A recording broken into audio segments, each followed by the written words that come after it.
Alright, alright. Gentlemen, ladies, JJK players.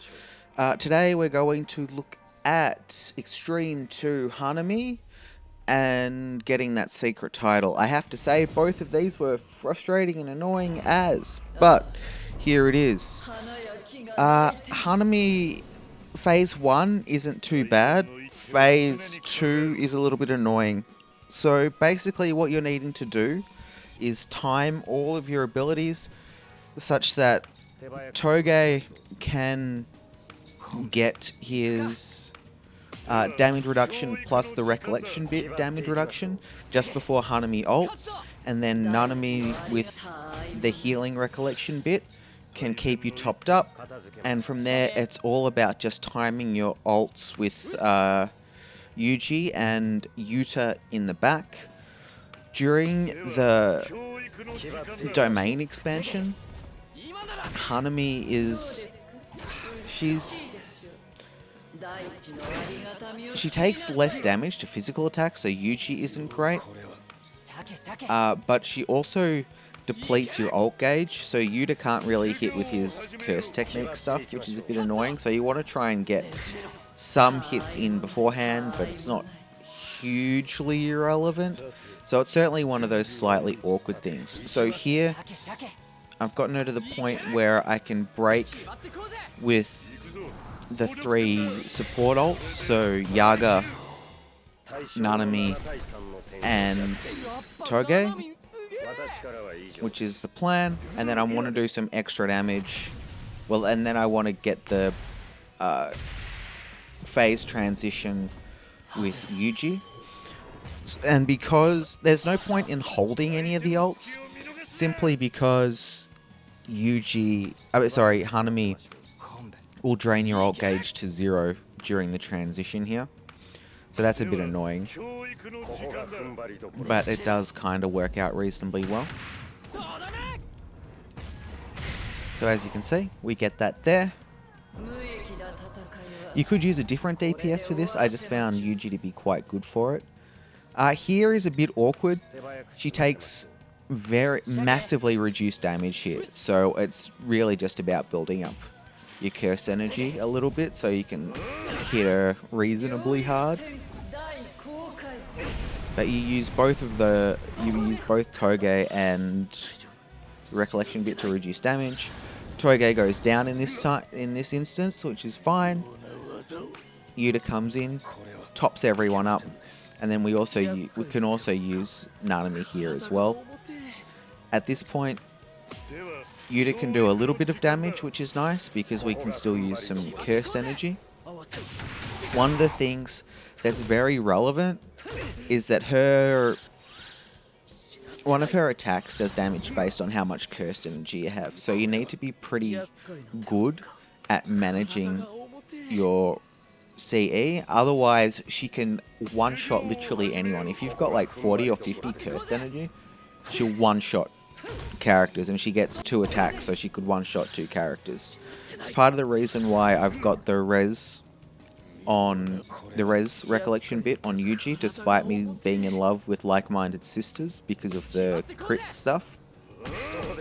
We're really just looking to try and build up all of our ults again, so we can begin to re-pressure here.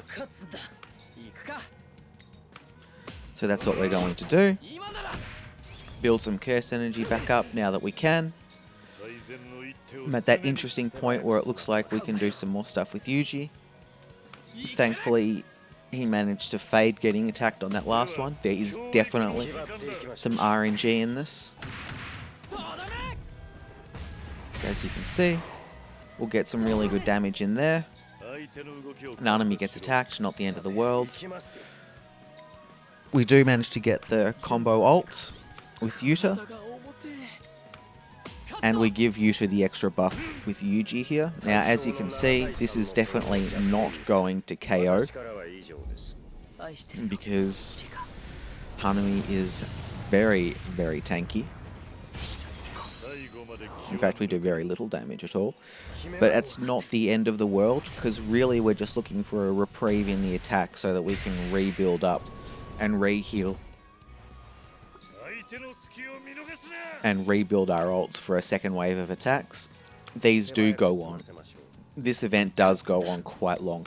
It's a fun fight, but a little bit too prone to RNG to make me want to bounce back into it.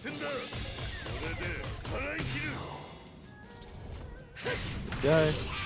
See, Yuta does massive damage with curse energy attacks now.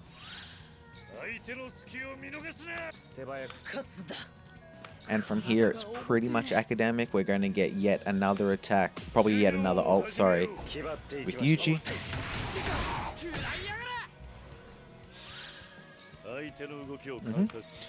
Because now we can get the second or third proc of that recollection heal bit.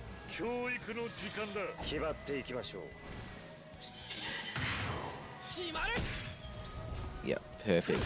So even if Yuji gets attacked, he'd need to have gotten attacked twice on that one. So I will certainly say curse energy is a massive problem in this event. But overall, we get there, we should be fine. Use the ult for the win. So the second part of it that we're about to dive into, so 16 turns, there you go. The second part of it that we're about to dive into is the secret title. So, what we need is a unit with disruption, I think it's called. Either way, basically you just need to land Toto's Boogie Woogie twice. So the big thing about that is that it is a little bit annoying, simply because Boogie Woogie does take a little bit of luck to land. Mine's, I think, level 6, and I needed to do it in the end, I think, in very hard 2 or 3 or something, because otherwise it doesn't seem like the disruption can proc if she's broken or if she is in her domain. So that's a little bit annoying, and it's a low chance already. So basically I'm doing minimal damage, hitting with Boogie Woogie, and I'm just using a recollection bit that can provide me some curse energy, because Boogie Woogie is very, very expensive. So I think this was the 6th or 7th try, so we got one there.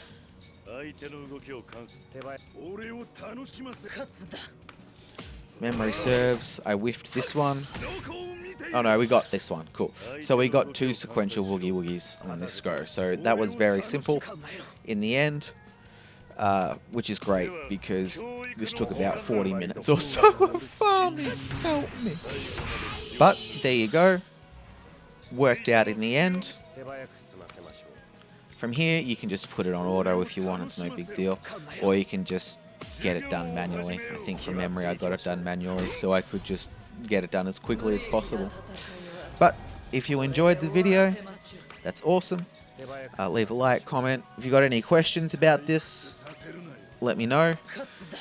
I'm not entirely sure how many different team comps can work on this, just because she does massively reduce physical damage. Maybe the current red Nobara that's up can do it, but you don't need to beat Extreme 2. You can just farm Extreme 1 or very hard 3 or something to get almost like all the reward track stuff and all the exchange shop things, which is what you want really, and the tickets and all that, so it's not a huge deal.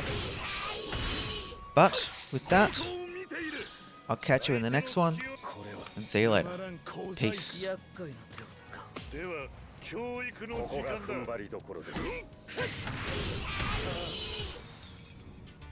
以下の金だ。